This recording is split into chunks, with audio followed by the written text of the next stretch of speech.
Muy buenas tardes. Vamos a empezar una nueva enseñanza y vamos a hacerlo en el nombre del Padre, del Hijo y del Espíritu Santo. Amén. Ven, Espíritu Santo, ven por medio de la poderosa intercesión del Inmaculado Corazón de María, tu amadísima esposa. Ven, Espíritu Santo, ven por medio de la poderosa intercesión del Inmaculado Corazón de María, tu amadísima esposa. Ven, Espíritu Santo, ven por medio de la poderosa intercesión del Inmaculado Corazón de María, tu amadísima esposa. Amén. Bueno, hoy en esta enseñanza voy a hablar del final de los tiempos y de lo que está pasando en el mundo y muy concretamente dentro de nuestra Santa Madre Iglesia Católica. Para nadie es un secreto que dentro de la jerarquía de la Iglesia están pasando cosas que no cuadran, como lo que aconteció dentro del Vaticano, como lo de la Pachamama y otros escándalos causados por algunos obispos y sacerdotes alrededor del mundo, y eso sin contar lo que está pasando con la Iglesia de Alemania. Pero lo más raro con todo esto es el silencio que guarda la jerarquía respecto a esta situación. En otro tiempo, el Papa se habría pronunciado y excomulgado a este poco de herejes que lo único que hacen dentro de la Iglesia es hacerle daño. Claro, hay obispos y sacerdotes que han hablado al respecto, pero los callan y los tratan de desobedientes y de rebeldes y de divisores de la Iglesia. Yo pienso que la Iglesia debería hablar de estas cosas, al menos los laicos que podemos hacerlo sin recibir ninguna censura por parte de la jerarquía. Al fin y al cabo, todo se termina sabiendo, como lo dice Jesús allá en Mateo capítulo 10 versículos 26 y 27, leamos. Pero no les tengan miedo, nada hay oculto que no llegue a ser descubierto, ni nada secreto que no llegue a saberse. Lo que yo les digo en la oscuridad, repítanlo ustedes a la luz, y lo que les digo en privado, proclámenlo desde la azotea. Palabra del Señor. ¿Cómo no va a ser mejor que la gente se entere de las cosas por su misma iglesia, y no por las noticias o por las redes sociales que cuentan las cosas con morbo y sacando la información de su contexto? Yo sí voy a hablar de esa cantidad de sacerdotes que alrededor del mundo han hecho una cantidad de estupideces que no tienen ninguna justificación, como por ejemplo, el empacar la comunión, el cuerpo de nuestro Señor Jesucristo en bolsas y salir a entregarlos por todo el templo como si estuvieran repartiendo galletas, y sin siquiera preguntarle a la persona que la va a recibir si está preparada para recibirla o no. Otros que han salido a dar la hostia con pinzas, otros con guantes, otros con las manos bañadas en alcohol. Eso ni se diga que ya no quieren dar la comunión en la boca. Ya son muy poquitos los sacerdotes que siguen dando la comunión en la boca. Ahora tiene que ser disque en la mano y que ya no se puede arrodillar el feligrés para recibirla. Ahora los sacerdotes que dan la comunión en la mano y los laicos que la reciben se esconden detrás de este dicho que dice que el que obedece no se equivoca, que hay que ser obedientes. Pero yo digo, ¿obedientes de qué y a quién? Si el Papa y los obispos han dicho que la comunión la pueden dar en la boca o en la mano. La orden es clara, que no tiene nada de malo en recibirla en la mano, pero también en la boca. Entonces, ¿por qué ahora la mayoría de las parroquias ya no la dan en la boca y dicen que no hay nada de malo en recibirla en la mano?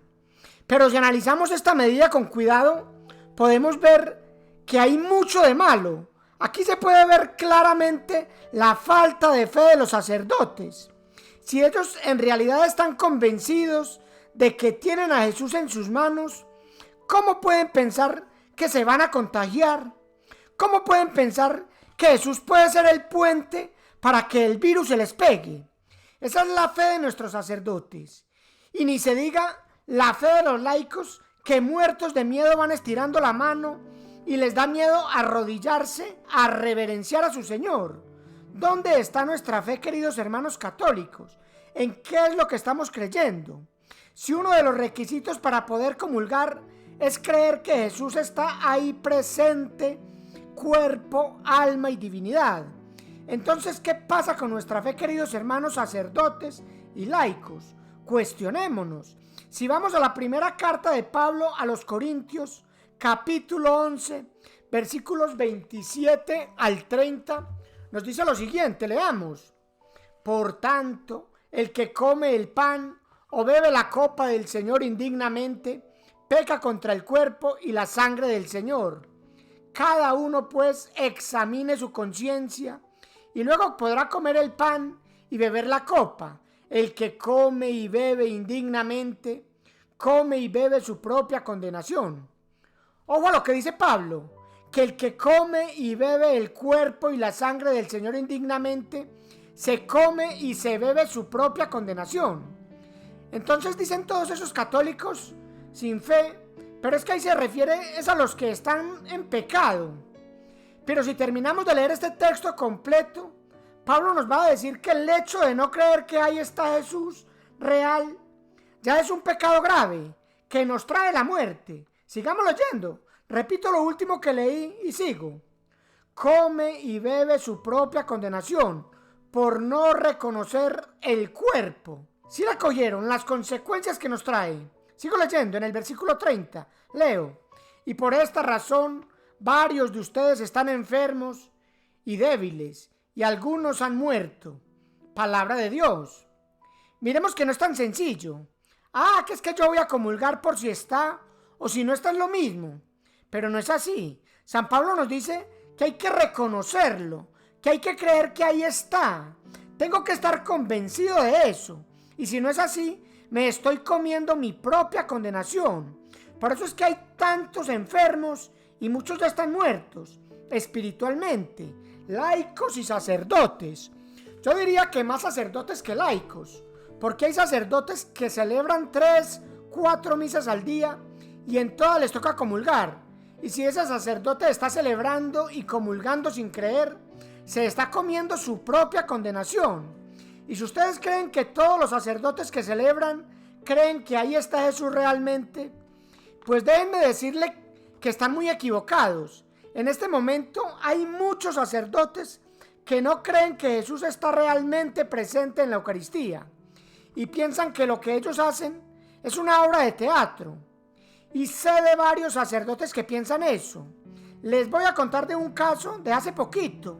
Una persona muy cercana a mí me contó lo que le pasó con un sacerdote que fue a confesarse con él. Y bueno, me dice que estaban conversando y llegaron al tema de la Eucaristía y que este sacerdote le dijo que eso de la Eucaristía era una obra de teatro. Esta persona porque es alguien maduro en la fe, pero ustedes se imaginan a una persona débil en la fe. Ahí queda lista, ahí queda toda una vida de catolicismo. Si esa persona no estuviera firme en su fe, se termina yendo para cualquier secta protestante. Pues de ser así, eso ya daría lo mismo. Bueno, no les voy a decir el nombre del sacerdote que hizo eso, ni de la persona que me lo contó, pero les digo que eso es la verdad, es cierto. Y sé de varios casos de sacerdotes que le dicen a los feligreses herejías como estas y otras más. Entonces, queridos católicos, ¿cómo podemos pensar que todo está bien en esta santa iglesia católica? Y digo santa porque su fundador es santo, no por nosotros, que somos un poco de pecadores. Entonces uno se pregunta, ¿qué pasa con nuestra santa iglesia? ¿Dónde es que se han preparado estos sacerdotes? ¿Y en qué seminarios fue que estudiaron? Más parece que se hubieran preparado en un seminario protestante y no en un seminario católico. Queridos hermanos, estamos viendo una iglesia protestantizada. Es por eso que se debe hablar de estas cosas. Los sacerdotes deben hablar, al menos los sacerdotes que no se han dejado contaminar con esta teología modernista, que también se le conoce como la herejía del progresismo. Esta teología modernista es la prostitución del catolicismo, o sea, el querer cambiar la verdad católica por una verdad mundana, una teología que niega los milagros de la Biblia. Por ejemplo, niegan que el mar rojo fue abierto, niegan la multiplicación de los panes y los peces, niegan que Jesús se hace realmente presente con la transustanciación. Y ahora hablan como Martín Lutero, que hablaba de la impanación, o sea, que eso es un mero símbolo, o de la consustanciación, es decir, que Jesús sí se hace presente, pero solo en el momento de la consagración, pero que luego ya no está, que Jesús no se queda ahí. Y es ahí donde podemos entender los malos tratos con la Eucaristía. Entonces todos estos modernistas niegan todas estas realidades que son bíblicas y terminan haciendo de Dios un Dios sin nada de extraordinario, un Dios sin nada de sobrenatural. Esto es una teología diabólica que fue condenada por el Vaticano como doctrina que pretende una interpretación marxista del cristianismo, por ser una teología que se presenta como una nueva interpretación global del cristianismo, hecha con el instrumento del análisis marxista. Es claro que en este momento esta teología está muy metida dentro de la Iglesia, a pesar de que el Papa Juan Pablo II frenó su avanzada y el Papa Benedicto XVI también lo hizo. Pero ahora ya se hace claro que la Iglesia está manejada por los progresistas. Y esto no nos tiene que escandalizar, pues todas estas son realidades que ya estaban anunciadas en la Biblia y en el Catecismo de la Iglesia Católica. Todo esto ya estaba escrito en la Biblia desde el Antiguo Testamento. Entonces, ¿por qué nos asustamos? Yo creo que es hora de hablar a la gente de todas estas cosas para que despierten. Es claro que si esta es la Iglesia de Jesucristo y es el cuerpo místico de Cristo, es obvio que le tiene que pasar exactamente lo mismo que le pasó a Cristo. Estamos viendo a la Iglesia pasar por ese oscuro Viernes Santo donde nuestro Señor Jesucristo fue condenado, negado, flagelado, traicionado por sus mismos apóstoles, incluso negado por el mismo Papa. Pero aquí es donde tenemos que fortalecernos en la fe, sabiendo que luego viene la resurrección. Sabemos que el triunfo es de nuestro Señor Jesucristo. Si vamos a la segunda carta de San Pablo a los tesalonicenses, en el capítulo 2, versículos 1 al 12, leemos lo siguiente. Leo: pero hablemos, hermanos, de esta venida de Cristo Jesús nuestro Señor y de nuestra reunión con Él. Le rogamos que no se dejen perturbar tan fácilmente, no se asusten por manifestaciones del Espíritu, o por rumores, o por alguna carta que pasa por nuestra, que dicen que el día del Señor es inminente. Ojo, miremos que hace 2000 años la gente ya pensaba que la segunda venida de Jesús era para ese tiempo, pero San Pablo les dice que no se dejen engañar. Y miremos que está hablando de una carta que alguien escribió, haciéndola pasar como si fuera una carta escrita por alguno de los apóstoles. Y dice San Pablo que antes tienen que pasar una serie de cosas como las que estamos viendo que están pasando en este momento.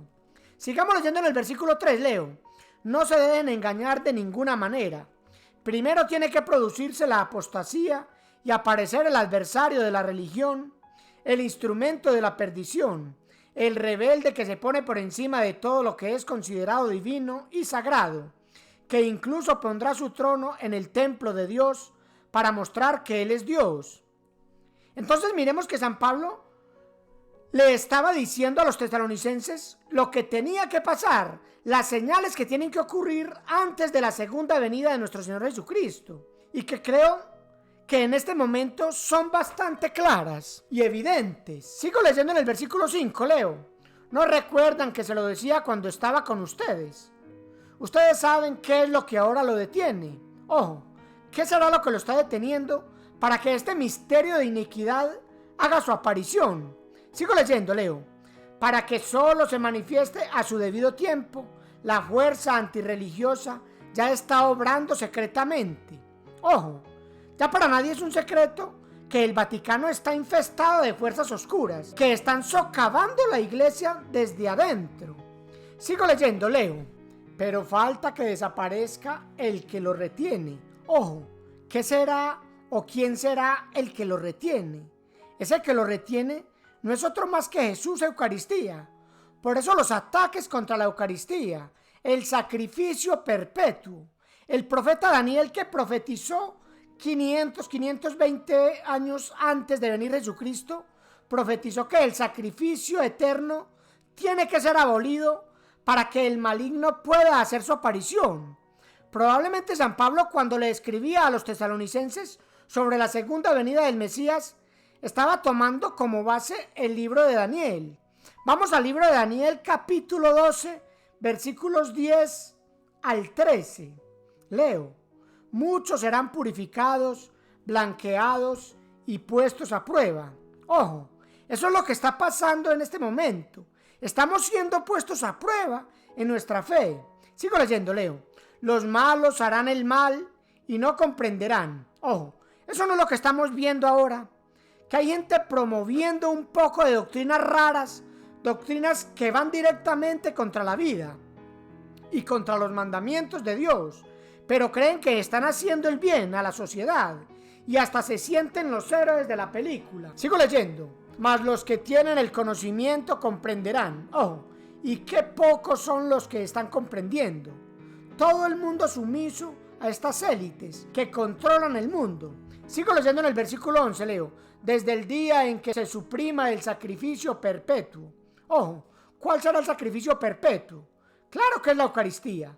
Nosotros sabemos que desde que Jesucristo instituyó el sacrificio de la Eucaristía en la última cena, en ese primer jueves santo, ese sacrificio nunca se ha dejado de ofrecer un solo momento en todo el mundo. Se dice que en cualquier momento del día o de la noche siempre se está celebrando una Eucaristía. Es por eso que es un sacrificio perpetuo, ininterrumpido. Es por eso que tiene que ser abolido, para que el maligno pueda hacer su aparición. Esto nos da una razón de por qué tantos ataques contra la Eucaristía. Es claro que el propósito de Satanás es acabarla, abolirla. Sigo leyendo: y en que se erigirá la abominación de la desolación. Pasarán 1290 días. Y termina diciendo en el versículo 12, que felices el que se mantenga en pie y llegue a 1335 días. Entonces miremos lo que nos dice la Biblia: que felices los que perseveren. Entonces, ¿qué es lo que tenemos que hacer? ¿Meternos a protestantes? Claro que no.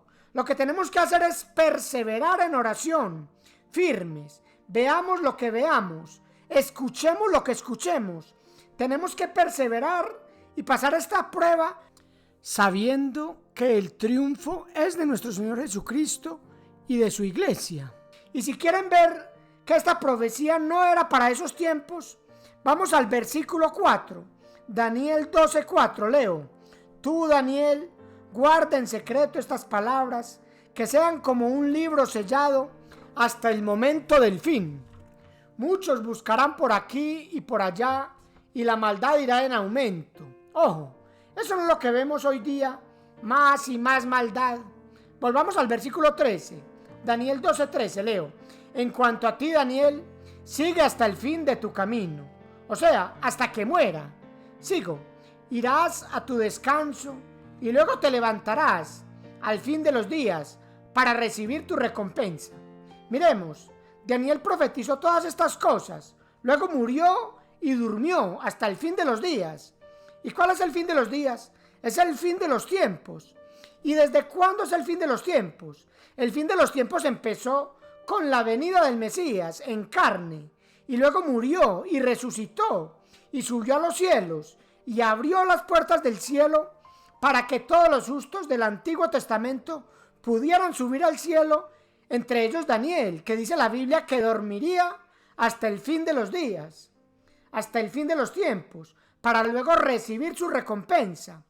Pero esta profecía de Daniel es para el fin, o sea, para la segunda venida de nuestro Señor Jesucristo.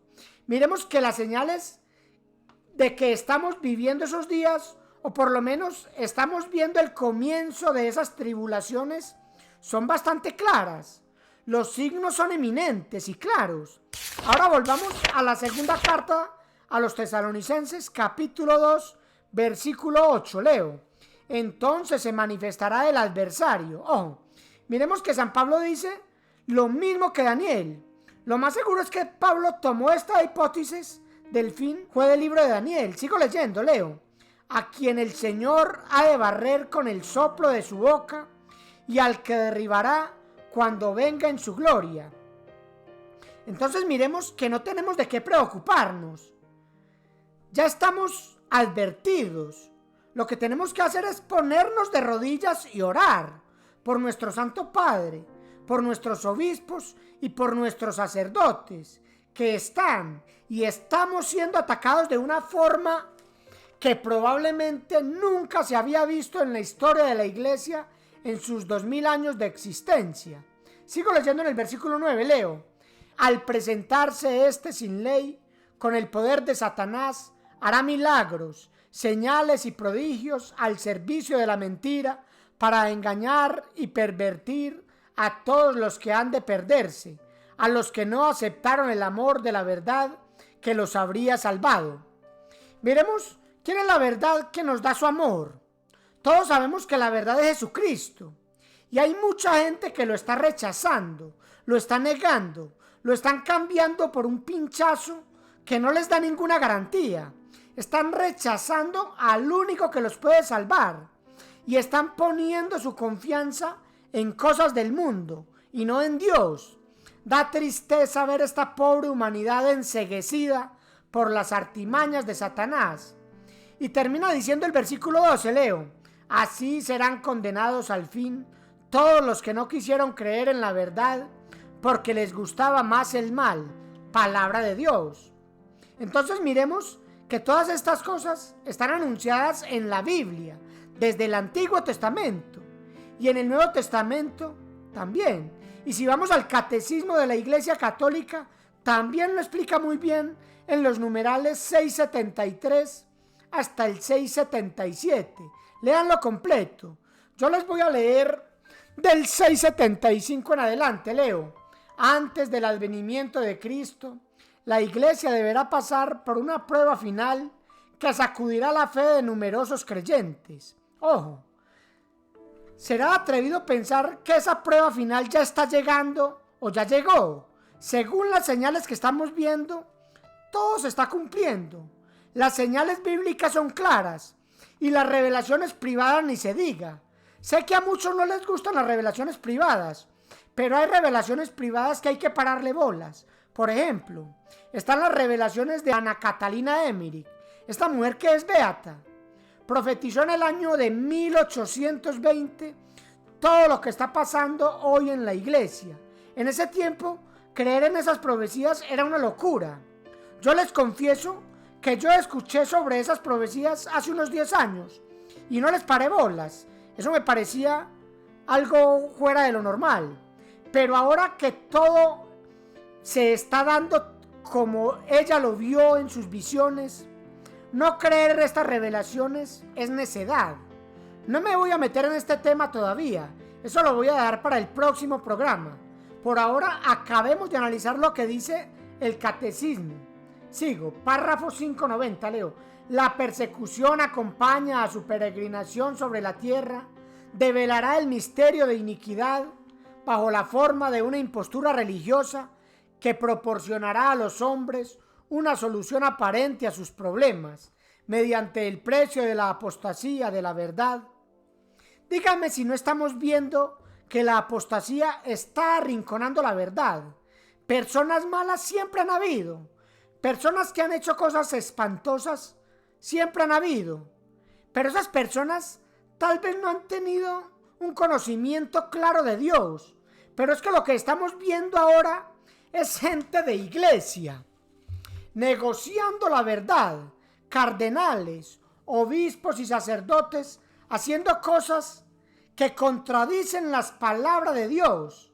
Están contradiciendo lo que siempre ha sido la doctrina de la iglesia. Díganme si eso no es apostasía.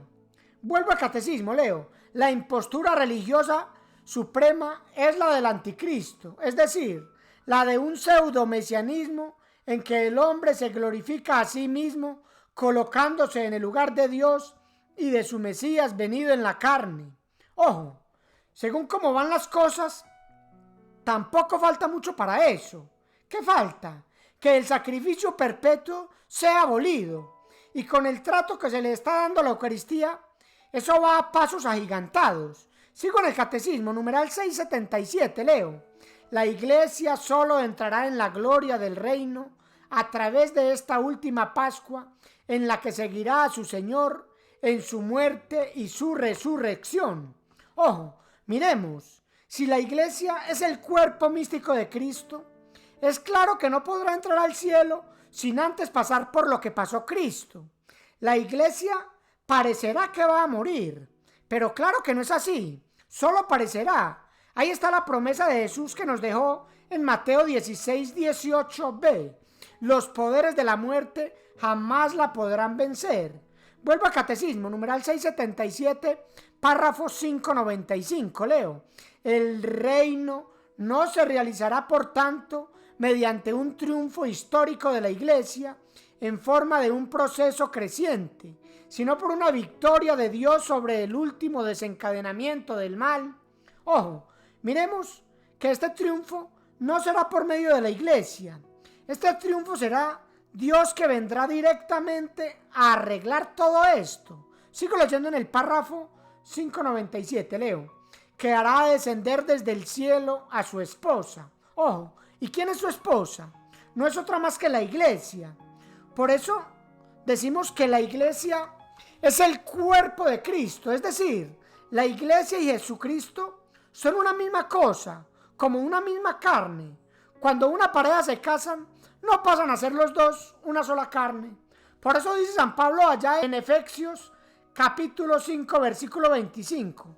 Leo: maridos, amen a sus esposas como Cristo amó a la Iglesia y se entregó a sí mismo por ella. Miremos, y Jesús hace bajar a su esposa, la Iglesia, engalanada, como nos lo dice Apocalipsis capítulo 21, versículo 2, leo: y vi a la ciudad santa, la nueva Jerusalén, que bajaba del cielo de junto a Dios. Miremos qué belleza, es la Iglesia, ya purificada y embellecida, engalanada, para recibir a su esposo, que es Jesucristo. Sigo en el versículo 3, leo: y oí una voz que clamaba desde el trono: esta es la morada de Dios con los hombres, Él habitará en medio de ellos. Ellos serán su pueblo y Él será Dios con ellos. Palabra de Dios. Miremos que lo que le espera a la Iglesia es maravilloso, pero antes tiene que pasar la tribulación que pasó su esposo, Jesucristo. Vuelvo al Catecismo para terminar, leo: el triunfo de Dios sobre la rebelión del mal tomará la forma de juicio final después de la última sacudida cósmica de este mundo que pasa. Palabras del Catecismo de la Iglesia Católica. Miremos que esto no lo estoy inventando yo. Esto es doctrina bíblica y doctrina de la Iglesia. Yo no sé por qué el miedo de hablar de todas estas cosas si la Iglesia la tiene clara. Ahí no está claro y explicado en el Catecismo. Bueno, aquí terminamos con esta enseñanza. Vamos a rezar una Ave María para darle la gloria a Dios a través del Inmaculado Corazón de María. Dios te salve María, llena eres de gracias, el Señor es contigo. Bendita tú eres entre todas las mujeres, y bendito es el fruto de tu vientre, Jesús. Santa María, Madre de Dios, ruega por nosotros pecadores, ahora y en la hora de nuestra muerte. Amén. Gloria al Padre, al Hijo y al Espíritu Santo, como era en un principio, es ahora y siempre, por los siglos de los siglos. Amén. Si les gustó esta enseñanza, suscríbanse al canal, denle like y nos veremos en la próxima enseñanza. Que Dios los bendiga.